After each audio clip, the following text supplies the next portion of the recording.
We see in the documents or in the timeline laid out yesterday by Adam Schiff just evidence of mounting corruption within the Trump administration. That's basically what this impeachment is all about. It's about a president who doesn't put the interests of the people of the United States first, doesn't even put the interests of fighting Russia first.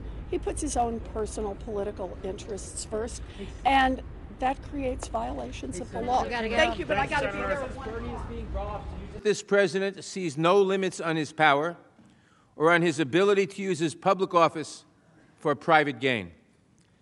And of course, the president also believes that he can use his power to cover up his crimes. That leads me to the second article of impeachment, which charges that the president categorically, indiscriminately, and unlawfully obstructed our inquiry, the congressional inquiry into his conduct. This presidential stonewalling of Congress is unprecedented in the 238-year history of our constitutional republic. It puts even President Nixon to shame. The Constitution is not a suicide pact. It does not leave us stuck with presidents who abuse their power in unforeseen ways that threaten our security and democracy. Until recently, it did not occur to me that our president would call a foreign leader and demand a sham investigation meant to kneecap his political opponents, all in exchange for releasing vital military aid that the president was already required by law to provide. No one anticipated that a president would stoop to this misconduct, and Congress has passed no specific law to make this behavior a crime. More recently, Professor Turley, again the Republican witness at our hearing, wrote an opinion piece in the Washington Post entitled, "Where the Trump Defense Goes Too Far." In this piece, he stated that the president's argument is as politically unwise as it is constitutionally short-sighted. He added, if successful, it would also come at a considerable cost for the Constitution. Although I disagree with Professor Turley on many, many issues, here he is clearly right. And I might say the same thing of then-House Manager Lindsey Graham, who in President Clinton's trial flatly rejected the notion that impeachable offenses are limited to violations of established law. Here is what he said. What's a high crime? How about if an important person hurts somebody of low means? It's not very scholarly, but I think it's the truth. I think that's what they meant by high crimes. Doesn't even have to be a crime. A president who abuses his power in order to kneecap political opponents and spread Russian conspiracy theories, a president who uses his office to ask for, or even worse, to compel foreign nations to meddle in our elections, is a president who attacks the very foundation of our liberty. That is a grave abuse of power. It is an unprecedented betrayal of the national interest. It is a shocking corruption of the election process.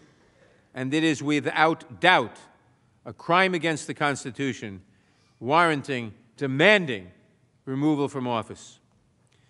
The framers expected that free elections would be the usual means of protecting our freedoms. But they knew that a president who sought foreign assistance in his campaign must be removed from office before he could steal the next election. You can imagine the view from the Kremlin of all of this. You can imagine Putin in the Kremlin with his aides. When one of his aides comes into the office and says, Vladimir, you're never going to believe this. The President of the United States is pushing our CrowdStrike theory.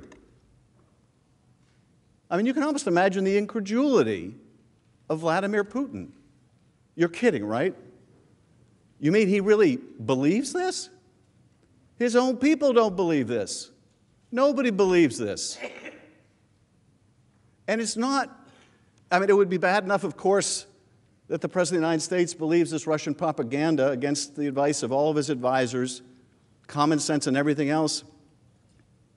But it's worse than that. It's worse than that. On the basis of this Russian propaganda, he withheld $400 million in military aid to a nation Russia was fighting, our ally. One of those notes lays out the scheme very clearly and succinctly. Now, it's not every day that you get a document like this, what appears to be a member of the conspiracy writing down the object of the conspiracy.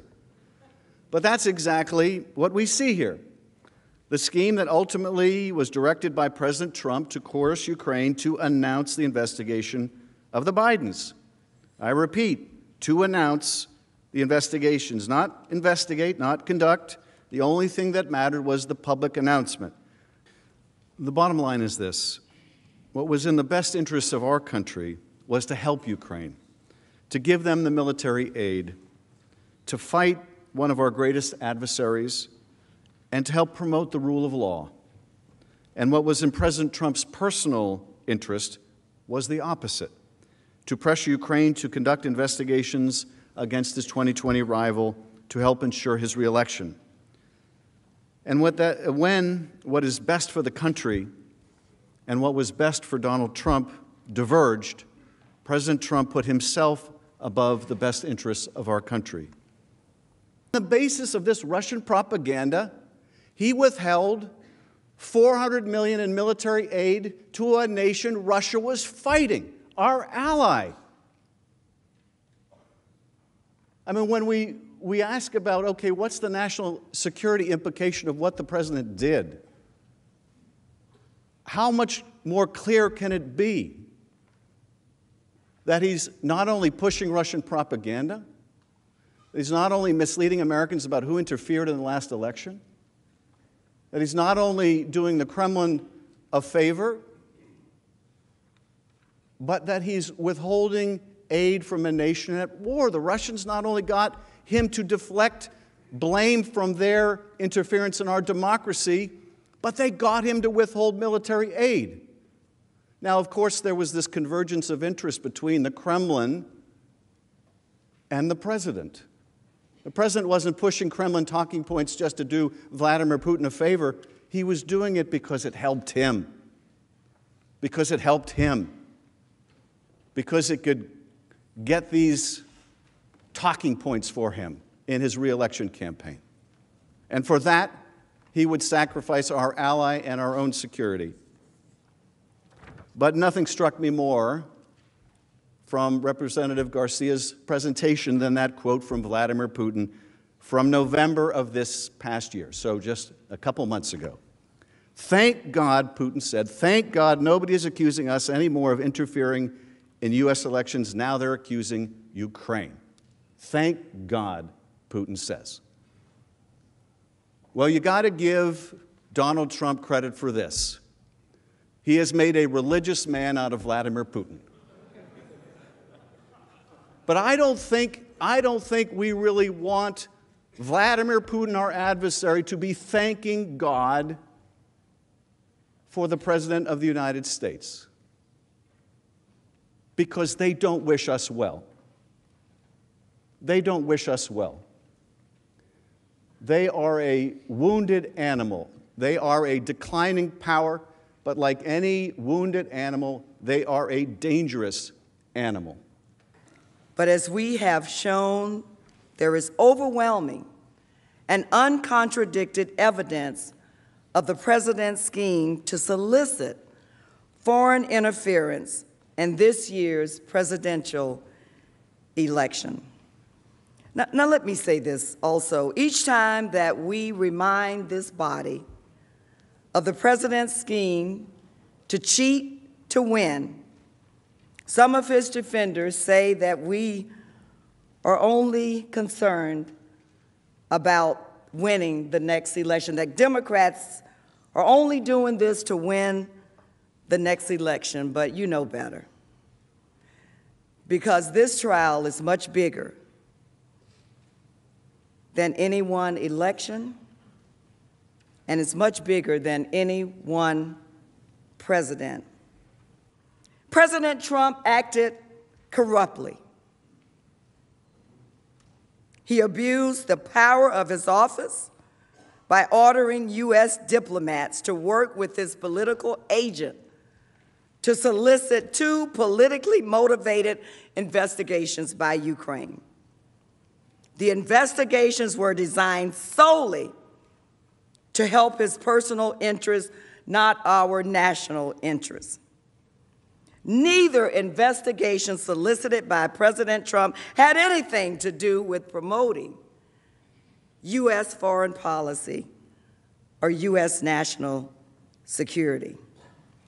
Indeed, as we will discuss later, both investigations and the president's broader scheme to secure Ukraine's interference was a threat. It was a threat. It was a threat to our national security. The only person who stood to benefit from the abuse of office and solicitation of these investigations was Donald Trump, the 45th President of the United States.